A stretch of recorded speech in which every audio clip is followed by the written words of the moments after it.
Fellow citizens, citizens. The world is very different now.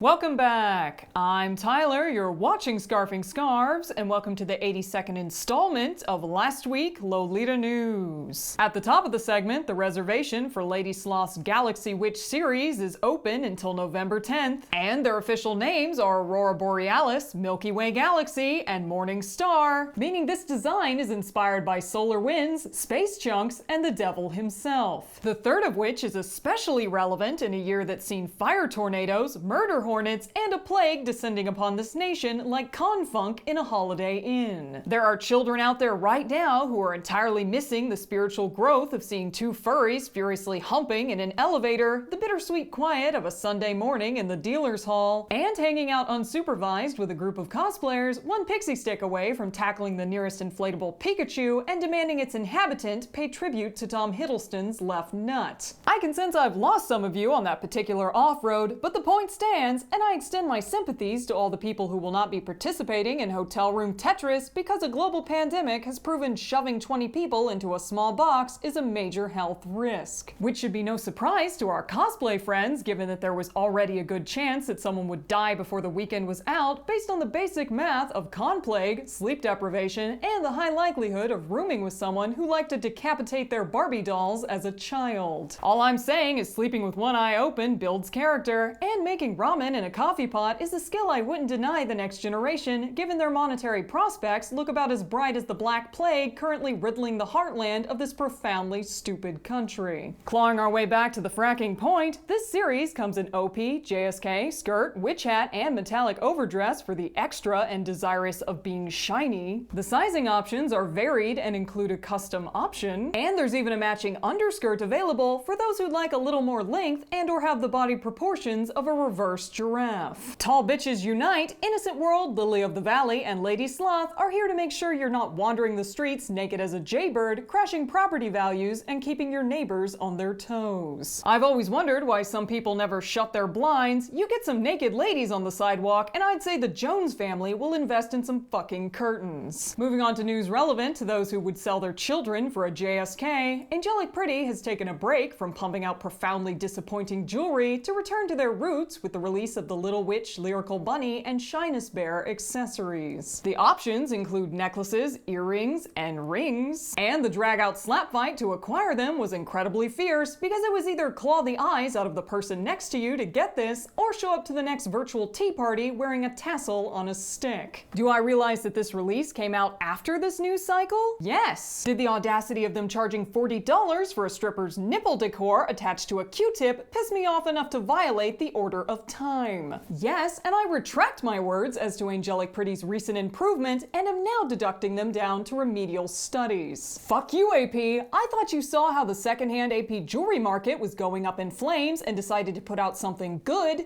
but one look at this stupid necklace tells me you wouldn't know what the market wants if it hit you over the head with a broom. I'll be the first to admit that I'm wrong should it turn out that they're producing things of quality, but until that time, I'll be diverting your attention to another AP release entitled The Milky Bear and Twin Heart Clips because no one gives a flying fuck about Ennui doll. Except for the fact that the definition of ennui certainly fits the current state of AP's designers, as defined as a feeling of listlessness and dissatisfaction arising from a lack of occupation or excitement. I'm about as excited for this as I am about burlap, circus peanuts, and being asked to hold your child. Get back to me when that lump of baby grows into a human being, and this brand goes back to making things that don't make me want to drop it off at an orphanage. Back to the stuff you actually care about, the Milky Bear clips sold out flat because they're actually cute. The Twin Heart clips are just the thing I need to stack even more things on my head, and both of which are eagerly awaited for the AP USA release, given that Tenso is demanding a kidney for DHL, and I bet you'll see the servers smoking from here when Little Witch Lyrical Bunny and Shyness Bear hit that website like an atomic bomb. Thank God I don't have anything that would match those necklaces. Good luck to those of you who will be in the trenches when their site and invariably crashes, and it becomes a game of who can refresh the fastest without carpal tunnel, broken keyboard, or nervous breakdown resulting in the next Unabomber. Please note, government interference and a global pandemic have resulted in some postal delays, so we can expect the results of this particular psychotic break to arrive between never and you should have used the Dropbox, you naive little nitwit. You know times are tough when the terrorists are turning to FedEx. And veering back into the realm of the reasonable, that about wraps up new releases. We turn to the 2 gigatonic explosions that rock this community in close temporal proximity, almost as if the universe saw the Lolita community wasn't actively stabbing itself and said, here, have a little homicide. I'm speaking, of course, of the pole dancing Ida and Gamergate with a bow on top. We'll start with the first. And to explain exactly what happened in polite terms, an aerialist sex worker, living doll fetishist who sells nudes online, posted a photo in a Daydream Carnival special set JSK stuck to a stripper's licorice stick with their petticoat sticking out for the purposes of contrasting the conservatively feminine with the quote associated sexuality of the pole. This can be translated in less polite terms to mean an Ida on Instagram didn't have the common sense not to stick herself to a giant metal dick. And as I can already hear the sex worker contingent howling in the comments section, before you collectively lose your minds, might I ask that you pause for a moment and listen to a few key points. 1.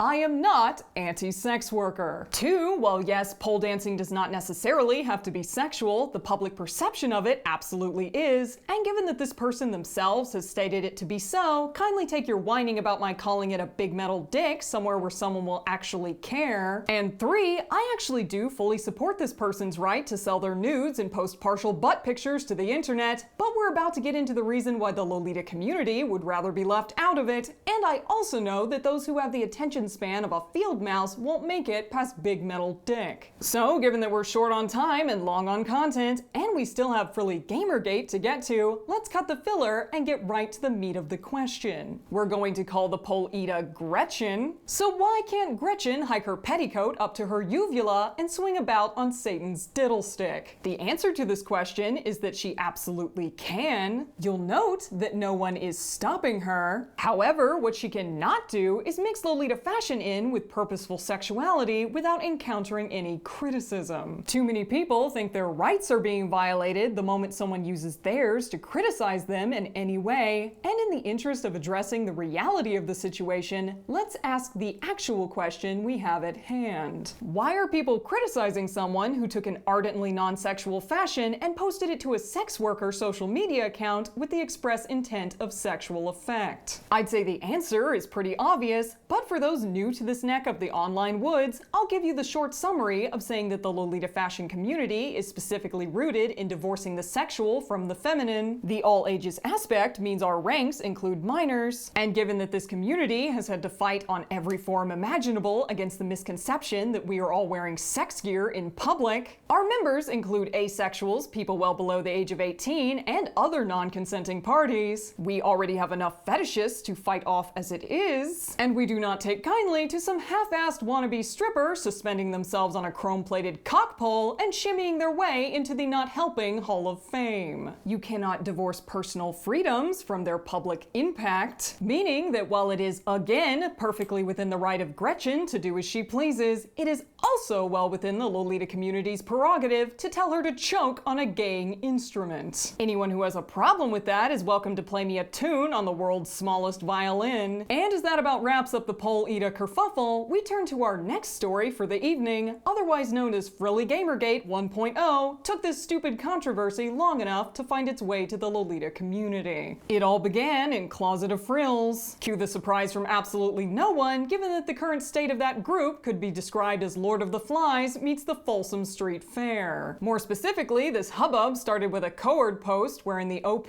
said they wore Lolita while streaming on Twitch. A commenter, who we'll call Sheila, said they would also like to wear Lolita while streaming, but were scared of creeps taking it the wrong way. And this resulted in some little wiener jumping out of the cyber bushes, whining about gamer girls whoring on camera for money, and imparting that, quote, actual gamer girls are very much valued around Twitch, as if his sausage stamp of approval didn't validate every worry Sheila had about creepy motherfuckers taking every opportunity to shove their dick into otherwise polite conversation. Sheila has the mercy not to verbally decapitate some little wiener, and instead explains that the idea of a, quote, real gamer girl is misogynistic misogynistic as fuck, adding that Lolita isn't sexual, so she shouldn't be concerned by this anyway. And the Itty Bitty Weenie Committee took that as an opportunity to give us his rundown on how to identify a cam whore, which for the curious goes as follows: possessing tits, having a face, and bland content as determined by a man who has the personality of a saltine cracker. Sheila very reasonably says that she is uncomfortable receiving unsolicited advice on how not to be a harlot after she just discussed her concerns about dealing with creepy men. And Lieutenant Teeny Peeny says he didn't mean to make her uncomfortable before comparing sissies invading Lolita fashion to titty streamers laying siege to the gaming community. Now, did he say titty streamers? No. Did I already use this pacing and format earlier in the installment? Yes, but this man legitimately seems to think that the gaming community was a sacred non-sexual space, as if a decent faction of them haven't been jerking their joystick ever since they put a bow on a semicircle and said this geometric entity could, in all possibility, possess a vagine. Worrying about women forcing sexuality on a community that plays games like Bayonetta, Grand Theft Auto, and the game where you increase your bond to a female character by staring at her tits is patently ridiculous. And some little wiener knocks the nail in his coffin by dropping all pretense to imply that sexy female streamers are stealing audiences from true gamers and have, quote, nothing of value but boobs, implying that women who don't hide their tits under a burqa should go to OnlyFans. It really says something about a man when he is perfectly fine with watching a woman walk around in a G-string so long as she has no agency, but make that same woman a real living human being with a mind of her own, and suddenly the slut patrol is out in force. So pixel tits, perfectly fine, but give you 2 sweater puppies and a pulse and we're calling in the Spanish Inquisition. Incel speak is not attractive to anyone not fervently working a black pill up their ass. Little Weenie's whining causes a moderator to tell him to shut his flappity yappity, and he promises to zip it, only his fingers must have been crossed because he manages to gibber about boob havers plaguing the gaming community one more time before the same mod snaps, "I said stop commenting." Thus ends the pathetic whimpers of the Gamergate contingent with the same mealy-mouthed titty phobia that began the entire shebang. It's exactly what I would say if it didn't come out that in a thread discussing stalkers and harassment, some little wiener didn't launch in with, "What if the guy is not a bad guy at all? You just made an incredibly awkward situation for an innocent person." Followed by, many of the guys that would rape you or do something funny with you would wait for you to be alone or snoop around eerie places. He says that no criminal would try something against you in public, as if he's never heard of purse snatching, pickpocketing, kidnapping, drink spiking, bank robberies, and drive-by shootings. And this naturally devolves into his rendition of stalkers as just awkward guys trying to build courage to ask your phone or something. That or something is particularly pregnant in this situation, given the chance that Mr. Awkward is likely to be found mouth-breathing in someone's bushes at 2 a.m. with a jar of lube and a mask that looks like Bill Clinton if you put him in the microwave just a little too long. He says women should just politely tell the stalker that they're scared and he will, quote, apologize and go away, and caps that entirely baseless assertion with, not only would you make everyone's situation much easier, you would also make the guy grow as a person and the world would have one less creep. To which I have to say, women are in no way responsible for the personal growth of their harassers. No one in their right mind thinks stalkers just apologize and go away. And one more time, for people who weren't paying a fucking attention, women are not responsible for the personal growth of men who would scale an apartment building just so they could power hump a doorknob, only one sore dick and a master lock between them, and rooting through the underwear drawer of a woman who once made eye contact with them on a public bus. Jeanette should have known better than to look at another human being. Now, if she would just stop screaming and politely ask the underwear sniffer to leave her apartment, I'm sure the intruder would apologize, put down her thong, and exit the building having grown as a person. I'm also sure that anyone who believes that should have been culled as a child. We may not have accomplished anything of value today, but we have definitely been given a good look at the links little weenies will go to take a woman's perspective, discard it, and use it as an opening to defend men's shitty behavior. I have run out of reasons to continue making words. This has been Tyler, you've been watching Scarfing Scarves, and before you leave to drink or inflict my comment section with emotionally stunted male tears, I'd like to thank my patrons for making this gleeful sadism possible. And should you like to join their number, you can head over to patreon.com/lastweeklolitanews for more content that no one should look at for any reason ever, no exceptions. I'm going to go relieve a bottle of Jack Daniels of its contents. Thanks again, guys, and I'll catch you next time.